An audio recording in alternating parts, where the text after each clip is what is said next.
everybody, welcome back to another episode of Cheaper Than Therapy. Welcome to Cheaper Than Therapy, a podcast that journeys into conversations with the intention of demystifying, destigmatizing, and desensitizing what really gets talked about behind the closed doors of the therapy room. I'm Vanessa Bennett. And I'm Danae Selkin. And we're seekers, soul sisters, and holders of sacred space. So join us as we dive into the ways that therapy can be connecting not only to yourself, but also to those around you.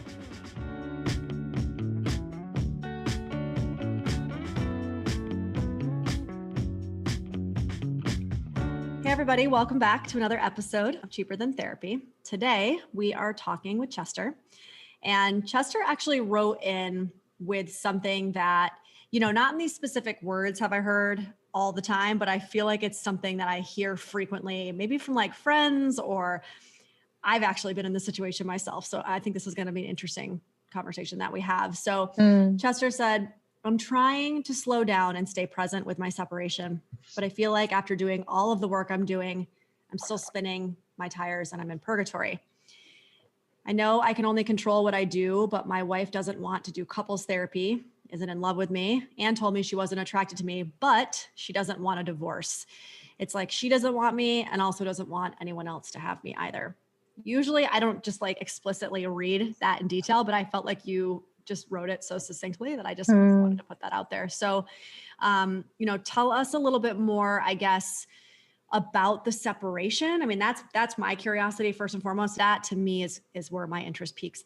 Hi, thanks for having me on, by the way. I was kind of thrilled at that. So the separation it's very amicable. We get along. I think it's we're about 11 and a half years into the marriage.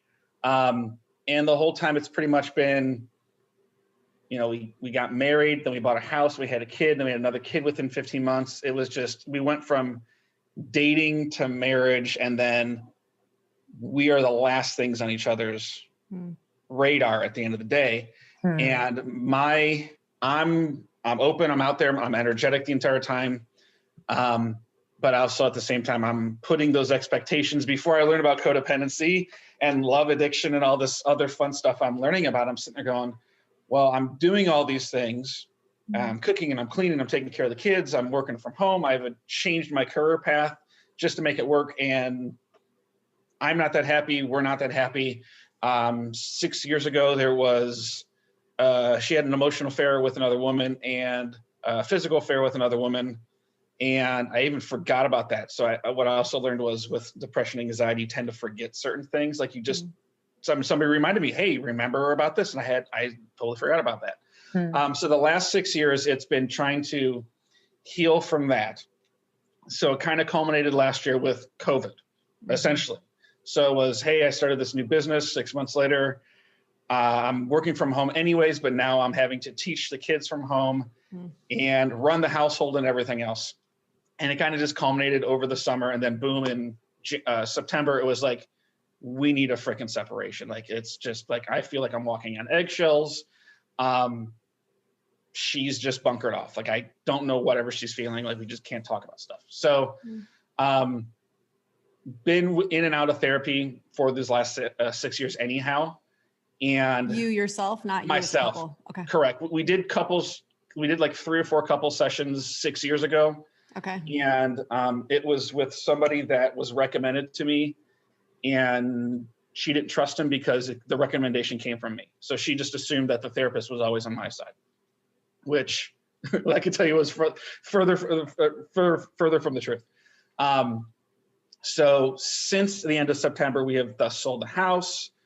We financially separated. We're both living in separate apartments. All the debt's been paid off. Like, everything is. You're moving forward in that. We're moving forward in that area, but the relationship is just still this stagnant quagmire of, I'm reaching out, but I'm also giving space, and nothing's being reciprocated. It's, hey, if you want to talk, if you want to hang out, I'm here. Do you want to do therapy? We've had some check-ins where either like I'd cook dinner at my place or she'd cook dinner at her place. And there's just this awkward, silent elephant in the room of what the hell's going on. And, I'm trying to be patient with the process and give her space, because she's never been allowed, growing up, she was never allowed to talk about emotions or show emotions or feel emotions. It was bury, bury, bury, bunker, bunker. We don't talk about this stuff. And I'm the one that's like, you know, I have that anxious attachment style, like, hey, what's going on? You want to, you know, do you want advice, or do you want me to listen to you, or do you want me to try to solve something with you? And I just don't get those answers at the same time. So that's where I'm at. There's a lot to unpack. I'm sorry. No, I feel like it's one of those times where, as I'm listening to you, I'm curious and like thinking about what I think Vanessa would say, because I hear you so much in the experience of what she's feeling, she's needing, she, right? Mm-hmm. And I'm wondering where Chester is in your life. I'm in the self-discovery process. I've been told by people that I need to start investing in myself. So hence my experience with going to therapy and doing coaching sessions. I'm talking with a therapist regularly now. I've made the investment to get personal training. So I'm working out. And I did that before the whole thing of being told I was unattractive. But I've always felt guilty about putting myself first or taking care of myself. That stems from my mom getting into a really bad car accident when I was 9. My brother, my dad, and I had to take care of her for like 18 months in our house. So since then, it was always be performative, make sure mom's happy, make sure other people are happy, be a really good social chameleon. That's good. Like, that's kind of my superpower at the same time. But I've never identified who I am in the entirety of everything. I can tell you what I do. I can tell you what I support. I can tell you what I read and like and everything else. But if you said, who are you? I'm going to tell you, I have no freaking idea. Yeah. I mean, I think you just beautifully spoke to exactly what was coming up for me, Chester. You know, I think especially the way you're describing some early childhood trauma around my attachments. I would imagine so early on, I learned to, sure, we'll just create a word. I learned to self-abandon, that dropping into the truth of how I feel in any given moment feels like a foreign language you're asking me to speak, right? And I really think that is, to your point, a lot of where your work and your focus should maybe be right now. And you know, we can talk more about like what that looks like tangibly in relationship to this marriage, but I think it's really like telling and important information, the way you talked about, like there were, you know, parts of our story where I was just sort of like in a space of deep betrayal or hurt or abandonment that I completely forgot about, you know, like I had no awareness of. And that is how much like self-abandonment will cause us to like suppress the truth of how life is feeling for me. It's such a conditioned response. It's such a deeply ingrained like safety, right? Like this is survival mechanisms that we're talking about, that, that I think that it almost becomes impossible to be in certainly this relationship, but I think relationship in general, until I really get a firm grasp on like, what do I really need and feel in this moment? Well, you can be in relationship, but I don't know that it's really authentic. Like it's you in relationship in like a performative sense. Absolutely. Attaching, you know, maintaining attachments for the sake of survival, but not actually for the sake of fulfillment.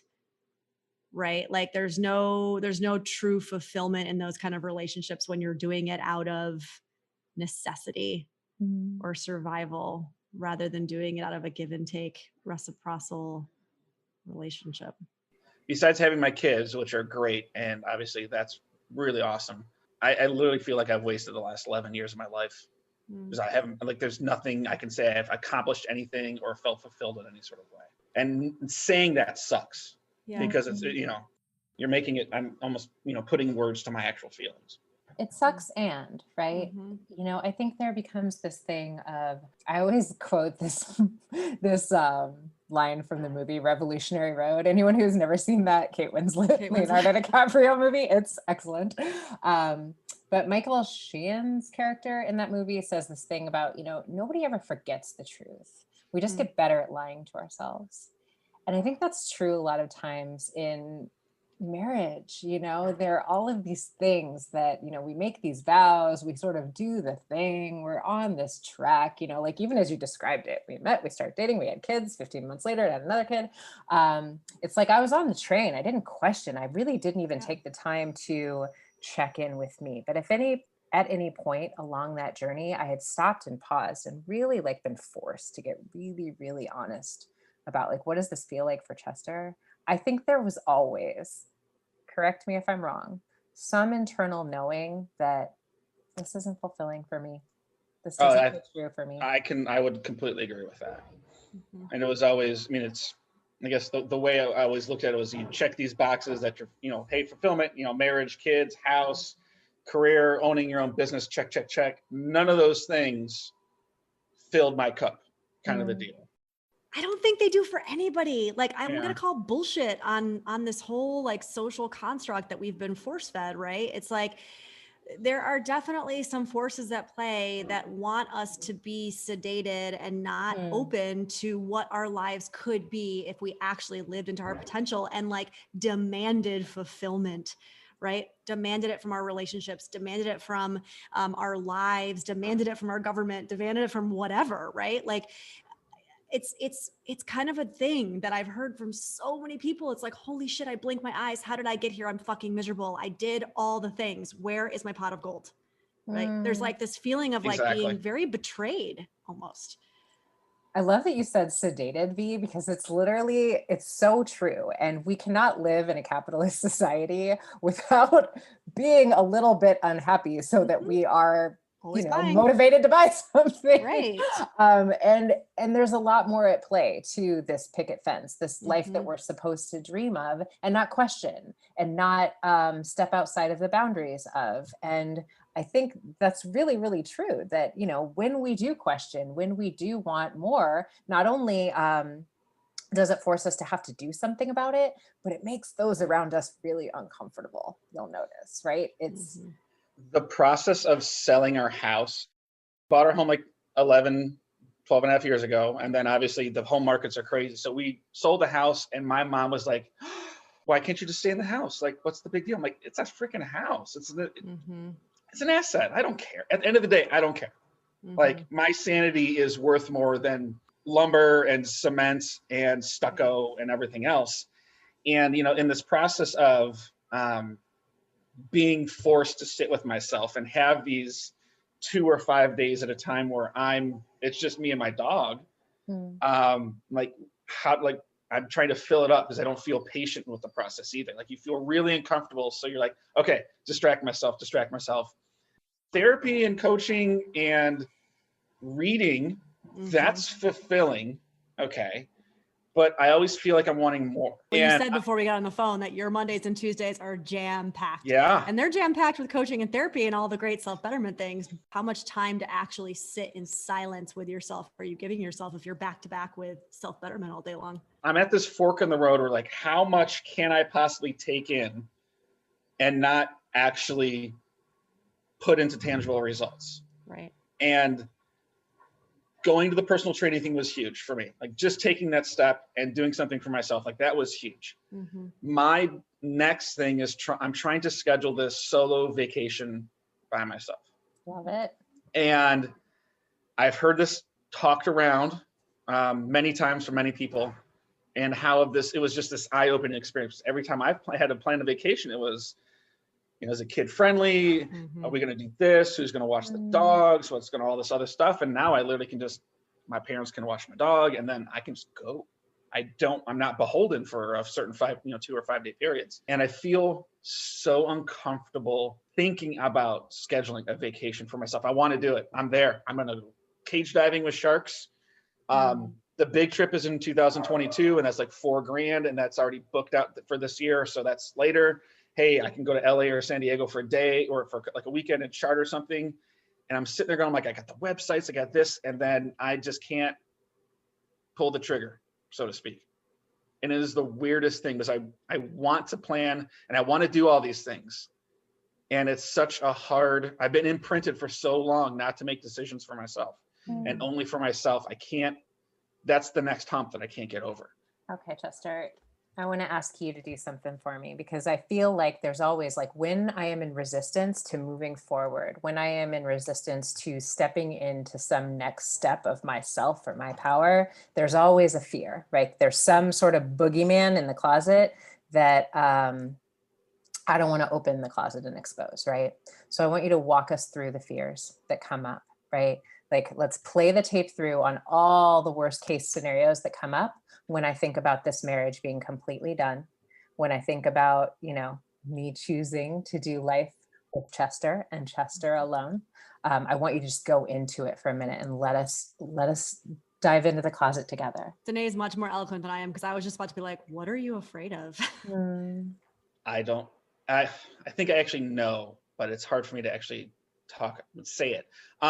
Marriage-wise, if this marriage ended in a divorce or we got back and worked together, I'm completely fine either way. Excuse me. Wait. Yeah, we gotta stop you there. Okay, it sounds weird, but I'm at the point of almost apathy. Right, but that's not I'm actually okay with it. That's I'm apathetic. They're very different. Okay. Well, and there's a fear there. Yeah, there's a fear that's keeping you apathetic. Okay. You guys are much smarter than me when it comes to this. Obviously, I know this. It's not that, it's just that it's not our lives, right? Like, no. Of course, the fears that are about our own lives, Vanessa and I would have the same response. And someone standing on the outside can see what's happening a little bit clearly with some distance, clearer with some distance, excuse me. So what I want you to stay in, take a breath for me first, Chester, because I can see in your body a little bit of what's happening. Yeah. So this marriage is over. I want you to sit in that reality for a moment. And I want you to tell me about the fears that brings up. We are not getting back together. There will be no future between the two of us. What does that bring to the surface for you? I'll explain, and maybe we can put a label on that feeling. But the first thing that came to my mind is, obviously we would divorce, and she does all the shit that she could have easily done in our marriage, and she does that with somebody like right away. And I think the only thing, am I allowed to swear? Yeah, is this okay? And the only thing I want to say is like, what the fuck? How come you didn't fucking choose me? Type of deal. Like, that's the first thing that fear. And I know that's probably fear of abandonment. As I want to have that life partner, that twin flame partnership. Hey, we are individuals. We're together, but we're still, it's like a symbiotic relationship kind of deal. Like, that's my idea of what I would put on a relationship. And I think the thought of her doing all those things that I've always wanted her to do, that I've always told her I wanted to do, having her do that with somebody else, it either would be not right away, but whenever, like, that would just piss me off to no end. I think it would do more than piss you off. I think it's going to confirm to you a belief that you have that you weren't worth her doing it with or for. Mm-hmm. Yeah. And that's, and that's yeah, like I would feel unlovable type of deal. Even though I know I'm not. I mean, I understand, but just being me wasn't enough for her. For her, I really want you to sit in that truth for a moment. For her, which, P.S., has absolutely nothing to do with you. Mm-hmm. Each of us comes from our own family of origin, our own wounds, our own experiences, our own defenses. The two of you were attracted to one another, I believe, for very specific reasons, to heal very specific hurts throughout your life, right?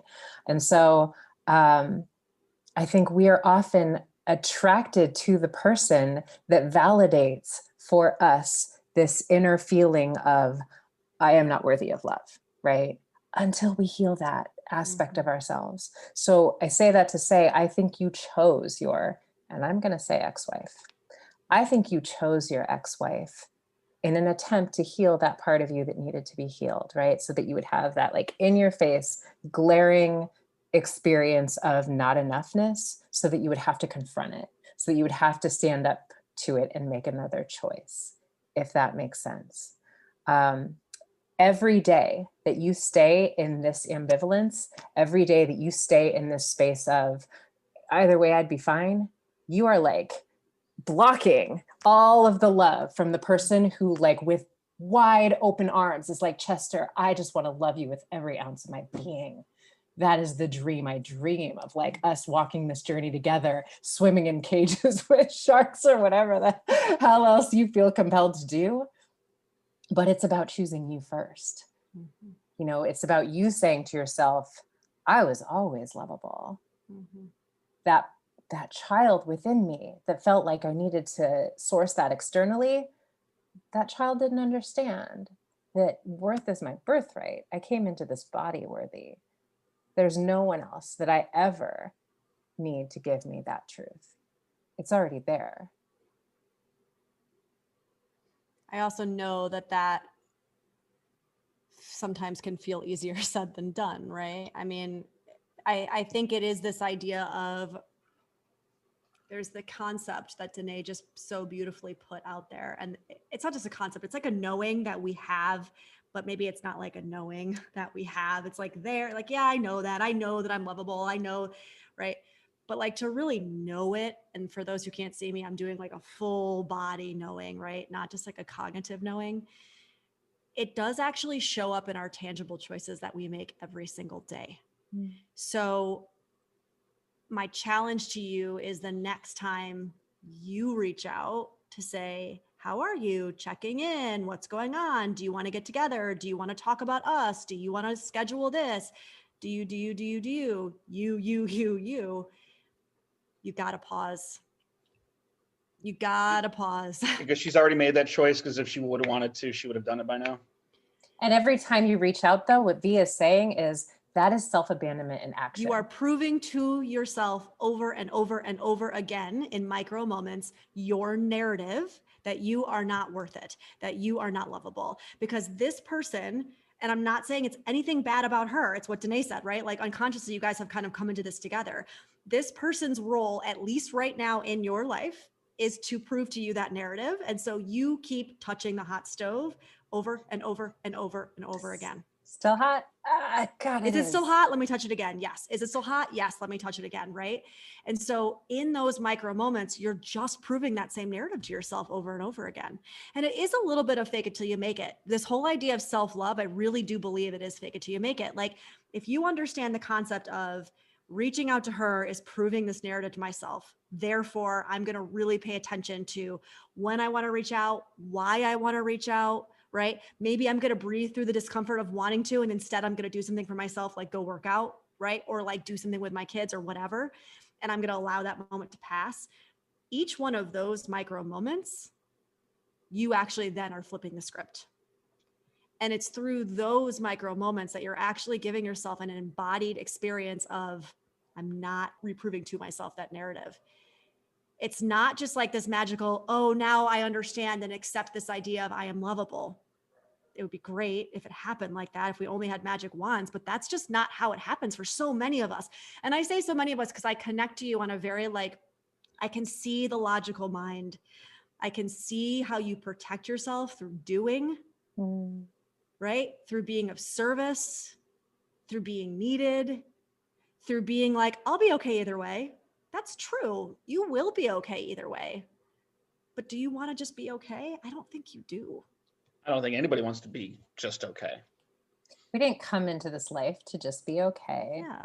And, you know, what I think I heard you articulating, V, that I have found in my own life to be really true, Chester, is self-esteem is a muscle that we build by keeping the promises we make to ourselves, period. Mm-hmm. And so it, you know, like when I hear you say fake it till you make it a little bit, it's like start acting as if you are worthy of your own love and watch how it starts to feel true as you put that practice in action, right? Like with your workouts, like when I do the thing I set out to do, I start to feel proud of myself. I start to feel like, yeah, I did that, right? And then it motivates you to move forward. Yeah, it shifts the way I feel about myself. But when I don't pick up the phone or I say, you know what, I don't deserve this. I deserve to love me. And so I'm going to go do something that feels really nurturing and good and fulfilling for me instead of picking up that phone and asking for someone to love me. I'm going to love me, then I prove to myself that I'm worthy of love. That is what that looks like tangibly in action. But every time I make the other choice and I pick up the call and I touch the stove, it like reaffirms that part of me that doesn't believe I'm worthy of love.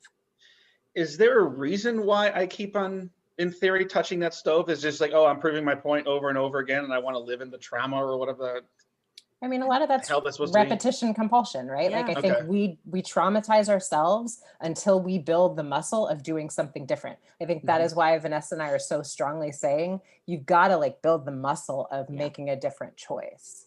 And that would be, then that's with me not being patient with that process.